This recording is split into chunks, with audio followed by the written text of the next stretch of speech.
Hello everyone, welcome back to Bright Gen Education. Last video तक हमने सारे journal entries का कॉन्सेप्ट्स कवर कर लिए थे। इसका मतलब जितने भी एंट्रीज है उतने सारे कवर कर लिए। अभी इस लेक्चर से हम लोग जर्नल एंट्री की नेक्स्ट स्टेप यानी कि लेजर स्टार्ट करने वाले।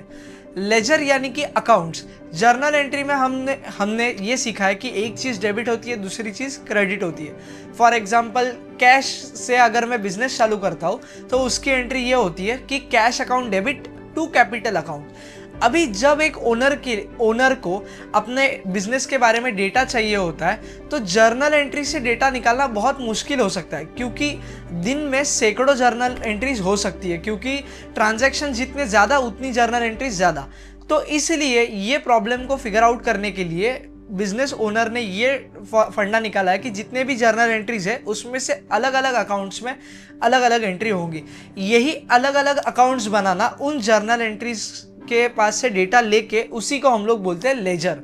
लेजर यानी कि बेसिकली स्पेसिफाइड अकाउंट, ठीक है। जैसे कैश अकाउंट हो गया, मशीनरी अकाउंट हो गया। अगर कोई बिजनेस का ओनर कैश अकाउंट देखेगा तो उसको केवल कैश की इंफॉर्मेशन पता चल जाएगी। तो इससे क्या होगा, ओनर की इंफॉर्मेशन लेने में जो टाइम लगने वाला है ओनर को वो कम हो जाएगा। अगर वो जर्नल एंट्री से डेटा लेता तो उसको बहुत ज़्यादा टाइम लगता वो डेटा कलेक्ट करने में। तो इसके वजह से उसका business decision making power slow हो जाती। तो चलो देखते हैं लेजर करना कैसे होता है। तो पहले तो मैं आपको फॉर्मेट दिखाना चाहता हूँ कि लेजर होता कैसे आखिरकार। देखो यहाँ पे सबसे पहला फॉर्मेट मैंने बनाया कैश अकाउंट। कैश अकाउंट यानी कि इस अकाउंट में, इस लेजर में आपको केवल कैश की जानकारी मिलेगी। अभी देखो हर एक कॉलम के दो साइड होते हैं, हर एक अकाउंट के दो साइड होते हैं, एक डेबिट दूसरा क्रेडिट। ये लेफ्ट हैंड साइड, किसी भी लेजर का लेफ्ट हैंड साइड डेबिट होता है, किसी भी लेजर का राइट हैंड साइड क्रेडिट होता है। अभी इसका फॉर्मेट देख लो, जो फॉर्मेट डेबिट साइड में सेम फॉर्मेट क्रेडिट में। पहले क्या है, डेट, उसके बाद पर्टिकुलर्स, उसके बाद JF यानी कि जर्नल फोलियो। जर्नल में हम लोग ने लेजर फोलियो किया था यानी पेज नंबर ऑफ लेजर। यहाँ पे JF है यानी कि कौन सी एंट्री में से वो आ रहा है ये। उसके बाद रुपीस, उसके बाद क्रेडिट साइड में सेम डेट, पर्टिकुलर्स, JF और रुपीस। ओके, आई होप आपको ये फॉर्मेट समझा। अगर आपको मशीनरी अकाउंट बनाने बोला तो आपको ये नीचे का ये जो फॉर्मेट है ये पूरा फॉर्मेट सेम रखना है। बस यहाँ पे जो कैश नाम लिखा है उसके बदले आप चेंज कर दोगे मशीनरी अकाउंट। फर्नीचर बोला है तो कैश के जगह पे फर्नीचर, बाकी मैक्सिमम स्ट्रक्चर यहाँ पे सेम ही रहता है। ओके, तो अभी एक एक करके हम लोग सम चालू करते हैं। देखो लेजर तभी बन पाएगा जब अपने पास जर्नल एंट्रीज का डेटा है। तो अगर आपको कभी भी लेजर बनाना है तो आपको कंपलसरी है कि जर्नल बना के ही लेजर बनाओ। इससे क्या है कि आपका गलत जाने का चांसेस कम हो जाएगा।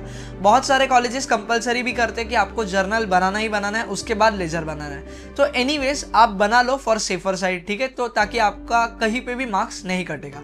तो एक एक करके सम स्टार्ट करते हैं। ओके, तो पहला जो ट्रांजैक्शन है that is received interest of 20,000। जो जर्नल में हम लोग ने किया था वही यहाँ पे करना है। रिसीव्ड इंटरेस्ट यानी कि इंटरेस्ट हमें मिल रहा है तो अपना फायदा है, credit all income and gains. तो यहाँ पे ट्रांजैक्शन नंबर 1 एंट्री क्या आएगा, डेबिट व्हाट कम्स इन, यानी कि कैश आएगा अपने पास, cash account debit to interest account. Interest को क्रेडिट इसलिए किया क्योंकि नॉमिनल अकाउंट है, credit all income and gains. अभी मुझे कैसे पता चला ये मेरी इनकम है, क्योंकि इंटरेस्ट के पहले एक शब्द है रिसीव्ड, ठीक है। तो कितने रुपए का इंटरेस्ट है वो 20,000 का। तो यहाँ पे मैं दोनों तरफ डेबिट में 20,000 लिख रहा हूँ और क्रेडिट में भी 20,000 लिख रहा हूँ। नेक्स्ट ट्रांजैक्शन जो हमारा है दैट इज रिसीव्ड कमीशन, यानी कि कमीशन मिला है, तो ये भी हमारी इनकम है। कितने की कमीशन मिली है, 30,000। किससे, राजेश से। देखो ये जो नाम आ रहा है राजेश, महेश, सोमेश, ये तभी इंपॉर्टेंट है जब हमारे सम में परचेज या सेल है। बट अगर ये एंट्री है रिसीव्ड कमीशन ऑफ 30,000 यानी कि कमीशन मिला है, तो इस वक्त ये जो राजेश नाम है ये अपने लिए इररिलेवेंट हो जाएगा। तो इसका ट्रांजैक्शन कैसे आएगा, सेम जैसे ऊपर का किया।